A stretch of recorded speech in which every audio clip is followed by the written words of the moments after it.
So today we are going to start a new topic, that is mineral acid and the caustic alkalis from the Parikh book of forensic medicine.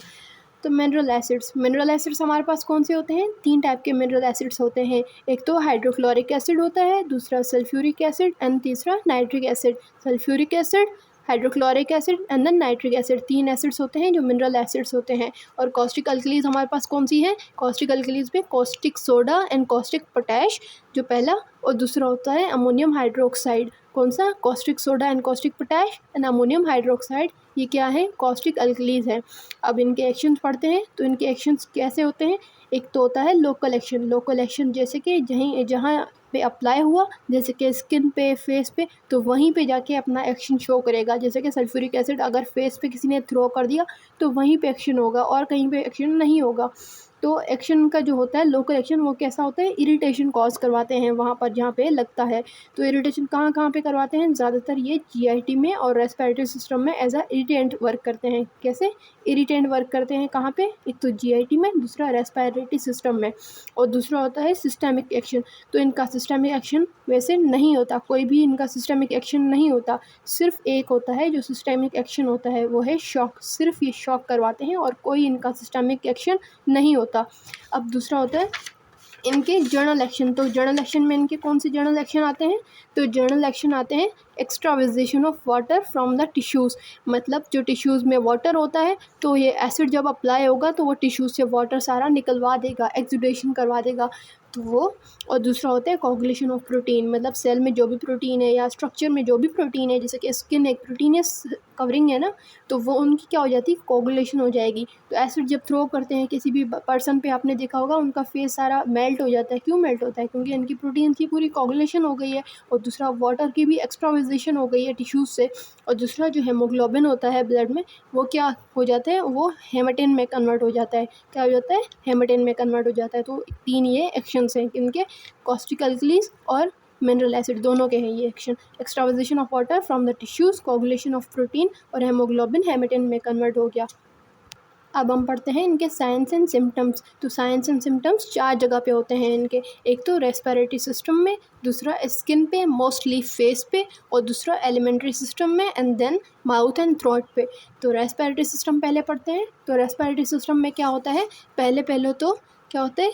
Glottis जो होता है हमारा, glottis, उसका क्या हो जाता है? उसका एडिमा हो जाता है।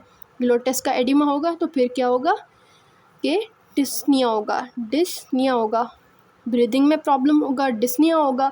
और क्या हो सकता है? साइंग रेस्पिरेशन मतलब कि वो बंदा जो रेस्पिरेशन कर रहा होगा तो हमें बिल्कुल नज़र आ रहा होगा, ज़ाहिरी तौर पे उनकी रेस्पिरेशन नज़र आ रही होगी। तो ग्लोटिस का एडिमा हो गया, और दूसरा डिस्निया हो गया। देन साइंग रेस्पिरेशन मतलब जो रेस्पिरेशन हमें नज़र आ रही होगी। और डिस्निया जो होता है उनमें क्यों होता है? क्योंकि वहाँ पे क्या हो जाता है? नमोनिया कॉज हो जाता है। क्या हो जाता है? नमोनिया सही है। तो डिस्निया किस वजह से डिस्निया हो रहा है? क्योंकि नमोनिया हो गया, और दूसरा ग्लोटिस का एडिमा हो जाता है, दूसरा साइंग रेस्पिरेशन हो जाता है। अब ग्लोटिस का एडिमा हो जाता है तो हम ट्रीटमेंट जब करते हैं तो बिल्कुल सीवियरिटी वगैरह पहुंच गया, वो बंदा बिल्कुल सांस नहीं ले पा रहा, तो हम क्या करते हैं? ट्रेकियोस्टोमी करते हैं। ट्रेकियोस्टोमी ये ट्रीटमेंट है। ट्रेकियोस्टोमी करते हैं मतलब ट्रेकिया को बिल्कुल कट करके देन एडिमा को, ग्लोटिस को हम बिल्कुल स्ट्रक्चर देते हैं ताकि वो थोड़ा सी ओपनिंग हो जाए और एडिमा ख़त्म हो और बंदा सांस ले सके। तो ग्लोटिस का एडिमा हो गया, डिस्निया हो गया, और साइंग रेस्पिरेशन हो गई। अब स्किन या फेस पे क्या होगा? तो पहले हम शुरू करते हैं आइज़ से। तो प्यूपिल की क्या हो जाएगी? आइज़ में प्यूपिल डायलेशन हो जाएगी, प्यूपिल की डायलेशन हो जाएगी। और उसका टंग जो है, टंग वो भी क्या हो जाएगा? सूज जाएगा, स्वेलन हो जाएगा। या एक तो मतलब या तो सूज सकता है या तो सुकड़ सकता है। सुकड़ने को क्या कहते हैं? श्रीवल। क्या कहते हैं? श्रीवल। तो टंग भी स्वेलन हो गया या श्रीवल हो गया, प्यूपिल की डायलेशन होगी। और क्या हो सकता है? इनकी हमारे पास जो स्किन होगी, स्किन वो बिल्कुल ठंडी पड़ जाएगी, कोल्ड क्लम्पसी स्किन हो जाएगी। कैसी? कोल्ड क्लम्पसी स्किन हो जाएगी। और दूसरा इनकी जो आइज़ हैं, एक तो प्यूपिल की डायलेशन हुई, दूसरा आइज़ में क्या होगा? संकिन हो जाएंगी, मतलब अंदर चली जाएंगी, बिल्कुल संकिन आइज़ हो जाएंगी। और दूसरा बंदा जो है ना बिल्कुल एंशियस, हमें परेशान नज़र आएगा, तो एंशियस फेस होगा उसका। कैसा फेस होगा? एंशियस फेस होगा। और क्या हो सकता है कि इनकी जो पल्स है, जो हम स्किन से यहाँ से हम देखते हैं तो उनकी पल्स जो होगी वो बिल्कुल रैपिड फीबल पल्स, जो हमें फील भी हो पाएगी, बिल्कुल फील होगी और रैपिड हो जाएगी, रैपिड फीबल पल्स। तो स्किन में क्या हुआ, प्यूपिल की डायलेशन हुई, टंग स्वेलन हो गया या श्रिवल हो गया, फेस उसका बिल्कुल परेशान हो गया, एंशियस फेस हो गया, संकिन आइज हो गई, कोल्ड क्लम्सी स्किन और रैपिड फीबल स्किन हो गया। अब एलिमेंट्री सिस्टम में क्या हो सकता है, अगर एसिड की पॉइजनिंग है तो फिर क्या होगा, उसे कॉन्स्टिपेशन हो जाएगी, मतलब फीकल मैटर बिल्कुल उसके पेट के अंदर या एब्डोमेन में वहाँ पे रिटेन हो जाएगा, कॉन्स्टिपेशन हो जाएगी, उसे यूरिन भी कम आएगा, यूरिन भी क्या होगा, स्कैंटी हो जाएगा। ये हो सकता है। अगर सल्फ्यूरिक एसिड दिया है किसी पर्सन ने, किसी भी और पर्सन में फेंका है या विट्रोलिज किया है तो फिर क्या हो सकता है, स्टमक की परफोरेशन हो सकती है अगर वो एसिड अंदर चला जाए माउथ से, तो स्टमक की परफोरेशन हो सकती है अगर सल्फ्यूरिक एसिड है। और ये एसिड के थे, कॉन्स्टिपेशन और यूरिन स्कैंटी होगा। अगर अल्कली की पॉइजनिंग हुई है तो उसमें क्या होगा, उसमें बहुत ज़्यादा स्टूल पास होगा तो डायरिया हो सकता है, उन्हें टेनिसमस होगा। और दूसरा स्टूल विद ब्लड, स्टूल जो पास होगा वो ब्लड के साथ पास होगा, बहुत ज़्यादा पास होगा, उससे वोमिटिंग्स भी आएंगी, उस हिसाब से होगा। और माउथ एंड थ्रॉट में क्या हो सकता है, एक तो हमने बता दिया माउथ थ्रॉट में क्या होगा, टंग स्वेलन हो जाएगा या श्रिवल हो जाएगा। और माउथ में क्या हो सकता है कि वहाँ पे स्वेलिंग हो जाएगी, बर्निंग सेंसेशन होगी, क्या होगा, बर्निंग सेंसेशन होगी, और उसे खाने में या चबाने में डिफ़िकल्टी होगी, तो स्वॉलोइंग डिफ़िकल्टी होगी। और उसे बहुत ज़्यादा प्यास लगेगी, थर्स्ट। तो इसके लिए हम क्या करते हैं कि उसे पर्सन को आइस देते हैं, क्या करते हैं, आइस देते हैं ताकि उनकी जो है थर्स्ट ख़त्म हो। एक तो ये हो गया, और ईसोफेगस होगा, ईसोफेगस में क्या होगा, स्ट्रक्चर या बिल्कुल सुराख बन जाएंगे, और वॉमिटिंग होगी, और क्या होगा, वॉमिटिंग होगी, और जो वॉमिटिंग होगी वो भी क्या होंगी, ब्लड के साथ होंगी वॉमिटिंग्स। तो ये सब चीज़ें किस में होंगी, माउथ एंड थ्रॉट में। स्वेलिंग में डिफ़िकल्टी होगी, उसे बर्निंग होगा, यहाँ पे मैंने स्वेलिंग में डिफ़िकल्टी होगी और बर्निंग हो जाएगी, थर्स्ट जो है वो होगी, इसोफेगस में स्ट्रक्चर होगा, वॉमिटिंग्स होंगी वो ब्लड वाली। तो ये सब साइंस एंड सिम्टम्स हो गए। उसके बाद हम पढ़ते हैं पोस्टमार्टम अपीयरेंस। पोस्टमार्टम में क्या होगा कि उसके जो लिप्स होंगे वो क्या हो जाएंगे, स्वलन हो जाएंगे, और उसमें बर्निंग होगी। और स्टमक उसमें क्या होगा, स्टमक में हमें परफोरेशंस नज़र आएंगी, और रेस्पिरेटरी सिस्टम में क्या होगा, इरिटेशन हमें नज़र आएगी,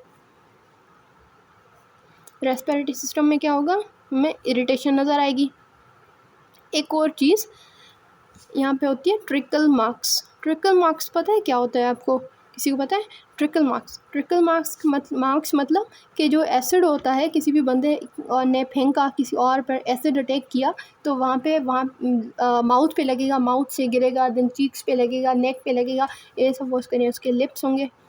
तो लिप्स से जैसे ही जहाँ पे गिरेगा तो वहाँ पे जो है निशान हो जाएंगे, वहाँ पे बिल्कुल डिफरेंट जगह पे निशान हो जाएंगे। तो ये ट्रिकल मार्क्स होते हैं, मतलब चेस्ट पे भी होंगे, फेस पे भी होंगे, ये डिफरेंट जगहों पे मार्क्स उनके, जैसे छींटे गिरते हैं या ड्रॉप्स गिरते हैं ना, तो वहाँ पे निशान हो जाएंगे, तो उसे हम कहते हैं ट्रिकल मार्क्स। तो वहाँ पे ट्रिकल मार्क्स भी होंगे। और मेडिको लीगल इंपॉर्टेंस क्या है, तो ये सुसाइड के लिए यूज़ नहीं होता ज़्यादातर, क्योंकि ये बहुत ज़्यादा पेनफुल होता है, ख़तरनाक होता है, तो सुसाइड के लिए यूज़ नहीं होता।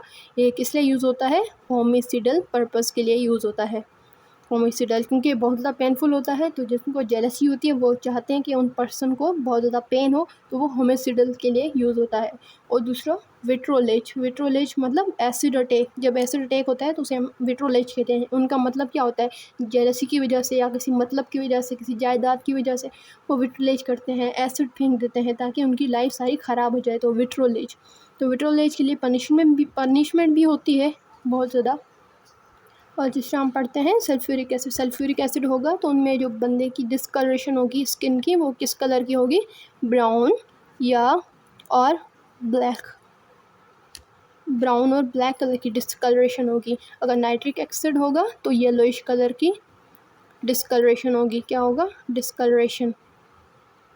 अब ट्रीटमेंट पढ़ते हैं। तो ट्रीटमेंट हम कैसे देंगे, अगर एसिड किसी पे फेंक दिया हो किसी ने, तो हम क्या करेंगे, पहले उसे बॉडी को वॉश करेंगे। वॉश कैसे करेंगे, पहले तो हम वाटर से वॉश करेंगे और दूसरा उसे सोप से वॉश करेंगे, सोप लगाएंगे और डाइल्यूट अल्कलीस, बिल्कुल डाइल्यूट सोडियम बाइकार्बोनेट या पोटेशियम बाइकार्बोनेट, उनके साथ हम जो है वॉश करेंगे। और फेस के लिए हम क्या क्या यूज़ कर सकते हैं, फेस के लिए हम एंटीबायोटिक ऑइंटमेंट्स यूज़ कर सकते हैं, वाटर यूज़ कर सकते हैं।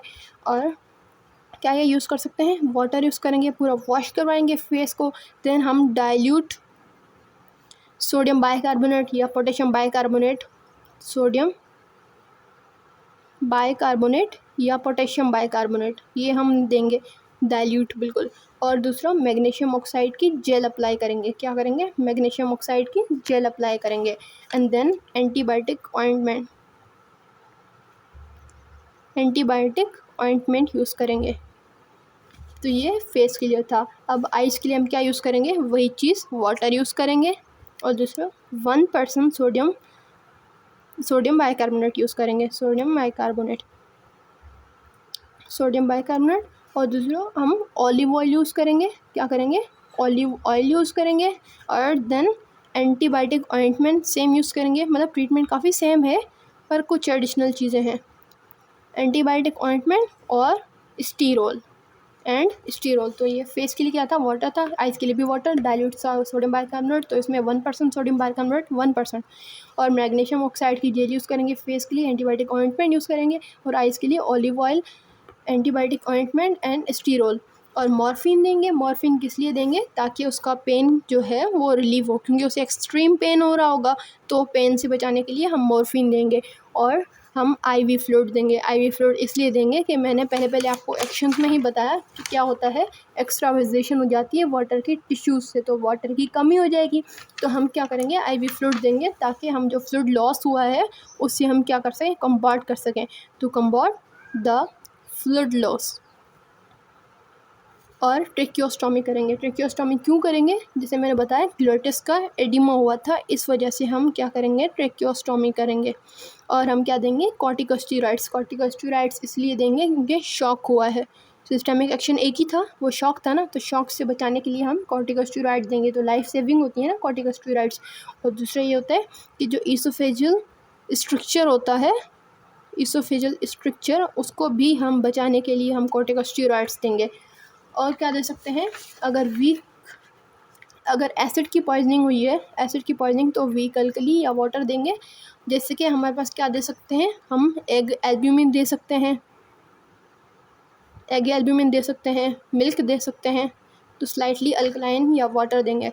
और अगर अल्कली की पॉइजनिंग हुई है तो वीक एसिड देंगे, जैसे कि विनीगर दे दिया। तो ये सब था किसके बारे में, मिनरल एसिड और कॉस्टिक अल्कलीज के बारे में। तो हमने क्या पढ़ा, मिनरल एसिड कौन से होते हैं, सल्फ्यूरिक एसिड होता है, हाइड्रोक्लोरिक एसिड, नाइट्रिक एसिड। और caustic alkalis, caustic soda, caustic potash और ammonium hydroxide. Signs and symptoms में 4 चीज़ें पढ़ी हमने। एक तो रेस्पिरेटरी सिस्टम में होता है, स्किन में होता है, एलिमेंट्री सिस्टम में और माउथ एंड थ्रोट में होता है। रेस्पिरेटरी सिस्टम में वही ग्लोटिस का एडिमा हुआ, डिस्निया होगा, साइंग रेस्पिरेशन हो जाएगी, नमोनिया होगा।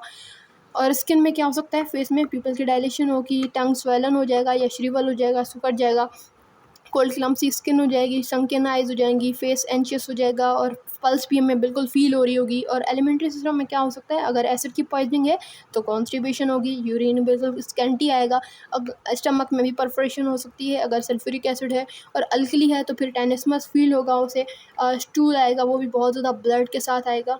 अच्छा एक और चीज़ कि इसमें हम जो एसिड की पॉइजनिंग हो जाती है तो उसमें हम स्टमक को बिल्कुल वो नहीं करेंगे कि हम लिवाज कर दें, गैस्ट्रिक लिवाज, ताकि गैस्ट्रिक लिवाज करेंगे तो स्टमक में से जो भी फूड होगा वो अगर ऊपर मूव करेगा फिर से वॉमिटिंग करवाएंगे या एनेमेटिक, तो फूड जब स्टमक से ऊपर मूव करेगा तो इसोफेगस को क्या कर सकता है, उसमें स्ट्रक्चर्स क्रिएट कर सकता है। या इमिटिक्स देंगे ना तो वो वॉमिटिंग जो करवाता है तो वो भी कंट्रा इंडिकेटेड होती हैं, वो नहीं देते, तो क्योंकि इसोफेगस में वही स्ट्रक्चर कॉज हो सकता है, टंग में स्ट्रक्चर्स कॉज हो सकते हैं, बंदे की डेथ हो सकती है। तो इस कंडीशन में हम स्टमक में से कोई भी लेवाश कुछ भी नहीं करेंगे। और बिल्कुल तेज़ अल्कलीज, बिल्कुल स्ट्रॉन्ग अल्कलीज भी नहीं देंगे, वो भी कंट्रा इंडिकेटेड होती हैं। तो ये कुछ चीज़ें थी आपको याद रखनी है। तो फिर माउथ एंड थ्रोट में वही स्वेलरिंग हो जाएगी। स्वेलिंग, मैंने स्वेलिंग लिख लिया है। स्वेलन हो जाएगा माउथ एंड थ्रोट, और बर्निंग होगी, स्वेलिंग में डिफ़िकल्टी होगी, वोमिटिंग होगी, वो भी ब्लड के साथ होगी, इसोफेगस में स्ट्रक्चर क्रिएट होगा, थर्स्ट होगी तो हम उसके लिए आइस देंगे। देन मेडिकल लीगल इंपॉर्टेंस में वही कि होमिसिडल होता है। तो और ये हमने सारे ट्रीटमेंट्स पढ़ लिए। This was the end of the mineral acid and caustic alkali. इसके बाद हम vegetable acid and organic acids पढ़ेंगे। तो thank you a lot and subscribe to my channel, like and comment. अगर आपको कोई वीडियो चाहिए किसी भी लेक्चर के किसी भी टॉपिक पे या किसी चैप्टर पे, तो आप कमेंट बॉक्स में बता सकते हैं। तो थैंक यू सो मच। अल्लाह हाफिज़।